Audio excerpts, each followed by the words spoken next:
La Bible en un an, la 133e journée, le premier livre de Samuel, chapitre 15, verset 1 au chapitre 16, verset 23, le livre des psaumes, chapitre 110, verset 1 à 7, le livre des proverbes, chapitre 14, versets 24 et 25, l'évangile de Luc, chapitre 14, versets 7 à 35.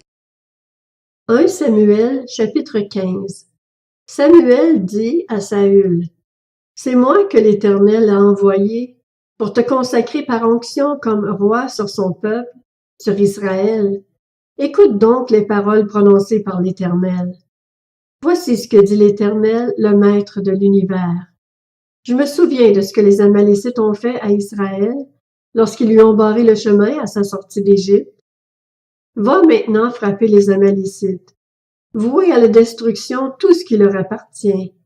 Tu ne les épargneras pas, et tu feras mourir hommes et femmes, enfants et bébés, bœufs et brebis, chameaux et ânes. » Saül convoqua le peuple et le passa en revue à Telaïm. Il y avait 200 000 fantassins, ainsi que 10 000 hommes de Juda. Saül marcha jusqu'à la ville d'Amalek et plaça une embuscade dans la vallée. Il dit aux Kéniens, « Partez, retirez-vous, quittez les Amalécites, afin que je ne vous fasse pas subir le même sort qu'à eux. En effet, vous avez fait preuve de bonté envers tous les Israélites lorsqu'ils sont montés d'Égypte. » Les Kéniens se retirèrent alors du milieu des Amalécites. Saül porta des coups à Amalek, depuis Havila jusqu'à Shur, qui fait face à l'Égypte. Il captura Agag, roi d'Amalek, vivant, et il voua à la destruction tout le peuple en le passant au fil de l'épée. Mais Saül et le peuple épargnèrent Agag, ainsi que les meilleures brebis, les meilleurs bœufs, les meilleures bêtes de la seconde portée, les agneaux gras et tout ce qu'il y avait de bon. Ils ne voulurent pas le vouer à la destruction. En revanche, ils exterminèrent tout ce qui était sans valeur et chétif. L'Éternel adressa la parole à Samuel. « Je regrette d'avoir établi Saül pour roi, car il se détourne de moi et n'accomplit pas mes paroles. » Samuel fut irrité et il cria à l'Éternel toute la nuit. Il se leva de bon matin pour aller à la rencontre de Saül. On vint lui dire, « Saül s'est rendu à Carmel et il s'y est érigé un monument. » Puis il est reparti et, passant plus loin, il est descendu à Gilgal. Samuel se rendit vers Saül et Saül lui dit, « Sois béni de l'Éternel. J'ai accompli la parole de l'Éternel. » Samuel dit, « Qu'est-ce donc que ce bêlement de brebis qui parvient à mes oreilles et ce mugissement de bœuf que j'entends? » Saül répondit, « Ils les ont amenés de chez les Amalécites, parce que le peuple a épargné les meilleures brebis et les meilleurs bœufs afin de les offrir en sacrifice à l'Éternel, ton Dieu. Le reste, nous l'avons voué à la destruction. » Samuel dit à Saül, « Arrête, je vais te révéler ce que l'Éternel m'a dit cette nuit. » Saül lui dit, « Parle. » Samuel dit, « Alors que tu étais petit à tes propres yeux, n'es-tu pas devenu le chef des tribus d'Israël? Et l'Éternel ne t'a-t-il pas désigné par onction pour que tu sois roi sur Israël? L'Éternel t'avait envoyé en disant, « Va vouer à la destruction ces pécheurs que sont les Amalécites. Tu leur feras la guerre jusqu'à ce que tu les aies exterminés. Pourquoi n'as-tu pas écouté l'Éternel? Pourquoi t'es-tu jeté sur le butin et as-tu fait ce qu'il désapprouve? » Saül répondit à Samuel, « J'ai écouté l'Éternel et j'ai suivi la voie où il m'envoyait. J'ai ramené Agag, le roi d'Amalek, et j'ai voué les Amalécites à la destruction. Mais le peuple a pris sur le butin les meilleures brebis et les meilleurs bœufs qui devaient être consacrés, afin de les offrir en sacrifice à l'Éternel ton Dieu à Gilgal. » Samuel dit, « L'Éternel trouve-t-il autant de plaisir dans les holocaustes et les sacrifices que dans l'obéissance à sa voix? Non, l'obéissance vaut mieux que les sacrifices et l'écoute attentive vaut mieux que la graisse des béliers. Oui, la révolte est aussi coupable que la divination, et la résistance au Seigneur est aussi fautive que le recours aux téraphim. Puisque tu as rejeté la parole de l'Éternel, il te rejette lui aussi comme roi. » Alors Saül dit à Samuel, « J'ai péché, car j'ai enfreint l'ordre de l'Éternel et tes paroles. J'ai eu peur du peuple et je l'ai écouté. Maintenant, je t'en prie, pardonne mon péché, reviens avec moi et j'adorerai l'Éternel. » Samuel dit à Saül, « Je ne reviendrai pas avec toi, car tu as rejeté la parole de l'Éternel, et l'Éternel te rejette. Tu ne seras plus roi sur Israël. » Alors que Samuel tournait le dos pour s'en aller, Saül l'attrapa par le pan de son manteau, qui fut arraché. Samuel lui dit, « L'Éternel t'arrache aujourd'hui la royauté d'Israël et la donne à un autre, qui est meilleur que toi. Celui qui est la force d'Israël ne ment pas et n'éprouve pas de regrets, car il n'est pas un homme pour avoir des regrets. » Saül répéta, « J'ai péché. Maintenant honore-moi devant les anciens de mon peuple et devant Israël. Reviens avec moi, et j'adorerai l'Éternel, ton Dieu. » Samuel revint à la suite de Saül, et Saül adora l'Éternel. Puis Samuel dit, « Amenez-moi Agag, le roi d'Amalek. » Agag s'avança vers lui d'un air joyeux. Il se disait, certainement, l'amertume de la mort s'est écartée. Samuel dit, « De même que ton épée a privé des femmes de leurs enfants, de même ta mère sera privée d'un fils. » Et Samuel mit Agag en pièces devant l'Éternel à Gilgal. Samuel partit pour Rama, et Saül remonta chez lui à Gibéa de Saül. Samuel n'alla plus voir Saül jusqu'au jour de sa mort. En effet, il pleurait sur lui parce que l'Éternel regrettait de l'avoir établi roi d'Israël. 1 Samuel chapitre 16. L'Éternel dit à Samuel, « Quand cesseras-tu de pleurer sur Saül? Je l'ai rejeté afin qu'il ne règne plus sur Israël. Remplis ta corne d'huile et pars. Je t'envoie chez Isaïe le Bethléemite, car j'ai vu parmi ses fils celui que je désire pour roi. » Samuel dit, « Comment pourrais-je y aller?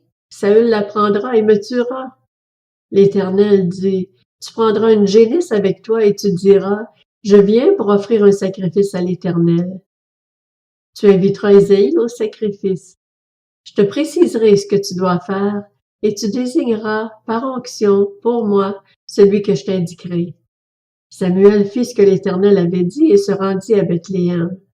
Les anciens de la ville accoururent, effrayés, à sa rencontre et demandèrent, « Ton arrivée annonce-t-elle quelque chose d'heureux? » Il répondit, « Oui, je viens pour offrir un sacrifice à l'Éternel.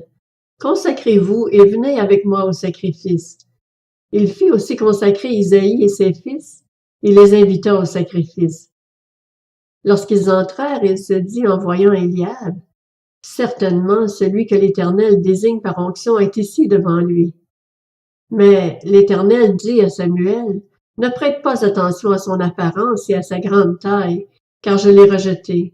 En effet, l'Éternel n'a pas le même regard que l'homme.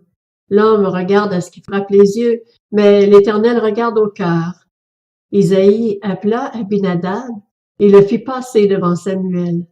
Samuel dit, « L'Éternel n'a pas non plus choisi celui-ci. » Isaïe fit passer Shama et Samuel dit, « L'Éternel n'a pas non plus choisi celui-ci. » Isaïe fit passer 7 de ses fils devant Samuel, et Samuel dit à Isaïe, « L'Éternel n'a choisi aucun d'eux. » Puis Samuel dit à Isaïe, « Tous tes fils sont-ils là? » Il répondit, « Il reste encore le plus jeune, mais il garde les brebis. » Alors Samuel dit à Isaïe, « Envoie quelqu'un le chercher, car nous ne prendrons pas place avant qu'il ne soit arrivé. » Isaïe envoya quelqu'un le chercher.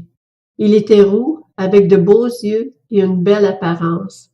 L'Éternel dit à Samuel, « Lève-toi, verse de l'huile sur lui, car c'est lui. » Samuel prit la corne d'huile et le consacra par onction au milieu de ses frères. L'Esprit de l'Éternel vint sur David à partir de ce jour et par la suite. Samuel se leva et partit à Rama. L'Esprit de l'Éternel se retira de Saül, et celui-ci fut tourmenté par un mauvais esprit envoyé par l'Éternel. Les serviteurs de Saül lui dirent, « Voici qu'un mauvais esprit envoyé par Dieu te tourmente. Que notre Seigneur parle. » Tes serviteurs sont à ta disposition. Ils chercheront un homme qui sache jouer de la harpe. Quand le mauvais esprit envoyé par Dieu sera sur toi, il en jouera et tu seras soulagé. Saül répondit à ses serviteurs, Trouvez-moi donc un homme qui joue bien et amenez-le-moi. L'un des serviteurs prit la parole et dit, J'ai vu un fils d'Isaïe, le Bethléemite, qui sait jouer. C'est aussi un homme fort et vaillant, un guerrier. Il parle bien, a une belle apparence, et l'Éternel est avec lui. Saül envoya des messagers à Isaïe pour lui dire, Envoie-moi ton fils David, celui qui est avec les brebis. Isaïe prit un âne qu'il chargea de pain, d'une outre de vin et d'un chevreau, et il envoya tout cela à Saül par l'intermédiaire de son fils David. David arriva vers Saül et se présenta devant lui. Il plut beaucoup à Saül, et il fut désigné pour porter ses armes. Saül fit dire à Isaïe, Je t'en prie, laisse David à mon service, car il a trouvé grâce à mes yeux. Lorsque le mauvais esprit envoyé par Dieu était sur Saül, David prenait la harpe et en jouait. Saül se calmait alors et se sentait mieux, et le mauvais esprit s'éloignait de lui. Le livre des Psaumes, chapitre 110, Psaume de David. L'Éternel a déclaré à mon Seigneur, Assieds-toi à ma droite jusqu'à ce que j'aie fait de tes ennemis ton marchepied. L'Éternel étendra de Sion le sceptre de ta puissance. Domine au milieu de tes ennemis. Ton peuple est plein d'ardeur quand tu rassembles ton armée. Avec des ornements sacrés du sein de l'aurore, ta jeunesse vient à toi comme une rosée. L'Éternel l'a juré et il ne se rétractera pas. Tu es prêtre pour toujours, à la manière de Melchisédek. Le Seigneur est à ta droite, il écrase des rois le jour de sa colère. Il exerce la justice parmi les nations. Tout est rempli de cadavres. Il écrase des chefs sur tout le territoire. Il boit au torrent pendant la marche. C'est pourquoi il relève la tête. Le livre des Proverbes, chapitre 14. La richesse est une couronne pour les sages. La folie des hommes stupides est toujours de la folie. Le témoin qui dit la vérité peut sauver des vies, mais le trompeur ne peut que dire des mensonges.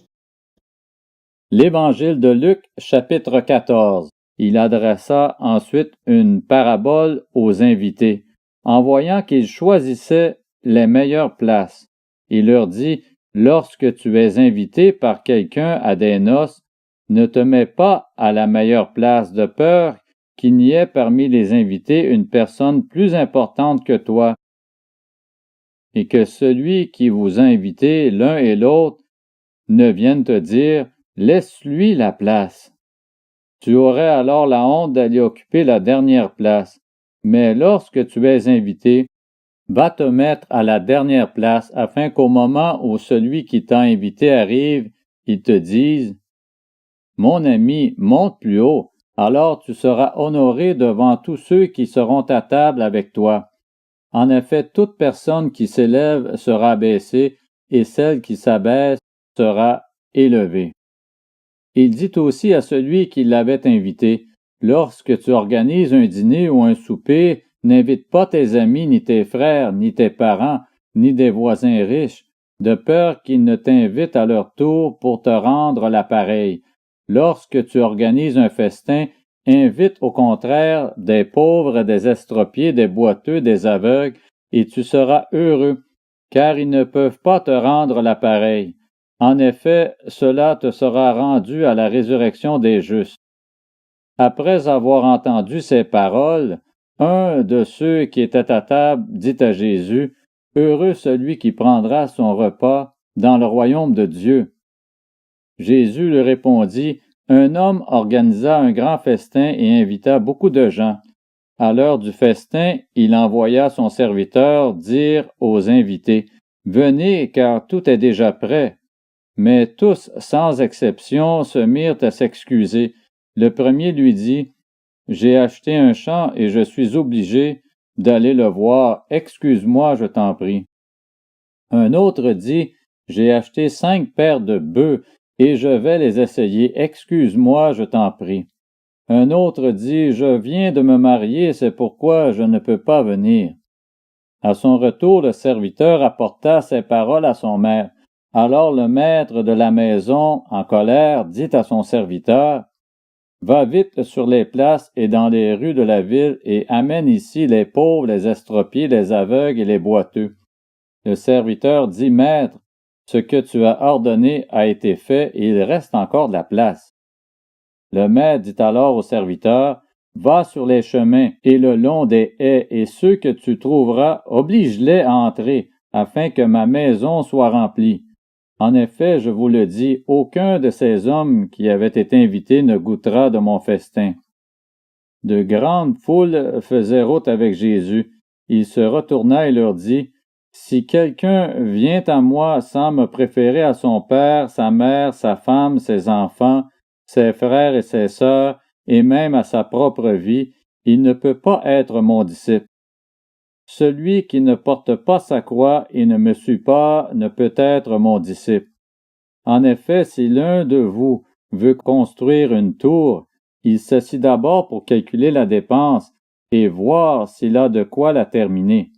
Autrement, si après avoir posé les fondations, il ne peut pas la terminer, tous ceux qui le verront se mettront à se moquer de lui, en disant « Cet homme a commencé à construire et il n'a pas pu finir. » De même, si un roi part en guerre contre un autre roi, il s'assit d'abord pour examiner s'il peut, avec 10 000 hommes, affronter celui qui vient l'attaquer avec 20 000.